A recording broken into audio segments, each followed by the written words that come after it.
Il y a une chose que tu dois apprendre quand tu commences à t'entraîner, qu'il n'y a personne qui parle. Jamais. Le monde parle de stratégie, de technique, d'exercice, de split. Mais avant de se rendre là, où est-ce que toutes ces affaires-là sont importantes dans ta réalité, tu dois passer par une première étape, plus importante encore. Cette étape-là, c'est la douleur. Quand tu commences à t'entraîner, tu n'as pas vraiment besoin de penser à est-ce que j'ai la meilleure stratégie au monde. Okay? Tout ce que tu as besoin de penser, c'est est-ce que je suis prêt à ressentir de la douleur? Il y a une couple d'années, mon plus vieux Arthur m'a demandé de l'entraîner. Il voulait s'entraîner comme moi. Fait que j'ai commencé à y faire des petits workouts dehors, des mouvements de base, des déplacements, des affaires de même. Puis je montrais comment faire les mouvements, je corrigeais ses positions, puis tranquillement, il a appris à s'entraîner.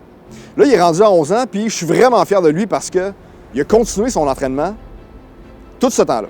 2 fois par semaine, il aime ça, il a même hâte de faire son training.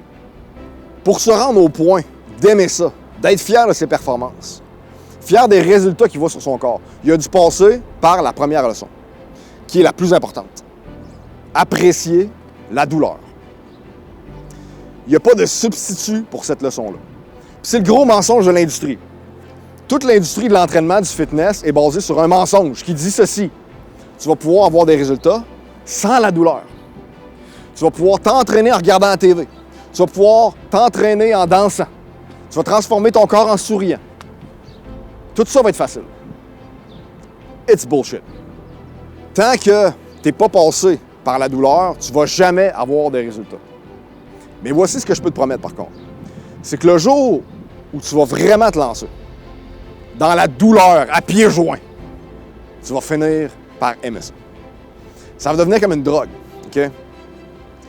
Tu ne pourras plus apprécier d'être en vie sans avoir payé le prix de la douleur au gym. Ça va devenir une source de confort. Je sais que je fais la bonne chose parce que je continue de vivre de la douleur. Puis comme père, c'est sûrement ça qui me rend le plus fier de mon garçon. C'est de le voir qu'il choisit la souffrance avec joie. Il a hâte d'aller s'entraîner. Il espère que ça va être difficile. Il espère qu'il va dépasser ses limites. Puis quand le moment arrive où son corps lui demande d'abandonner, qu'est-ce que je vois? Quand je vois qu'il n'y a plus de fun, puis qu'il décide de continuer malgré la douleur, ça, man, ça vient me chercher dans mes tripes. Tant que tu vas essayer de contourner la douleur, de tout faire pour l'éviter, tu ne vas jamais atteindre les résultats que tu recherches. Jamais. Sois digne de la douleur. Sois digne de ses cadeaux. La douleur va toujours rester le signal que tu es dans la bonne direction, que tu fais exactement ce que tu es supposé de faire.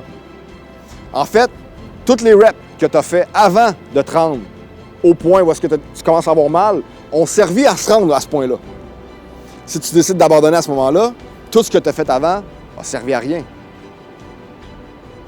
Fait qu'au début de ton épopée du gym, oublie le nombre de reps, le poids que tu prends, le split que tu fais. C'est toutes des choses que tu vas pouvoir changer plus tard. La seule chose que tu dois chercher à faire, c'est de te rendre à ton seuil de douleur puis d'aller plus loin encore. Toute la vie est plus plaisante après un peu de douleur.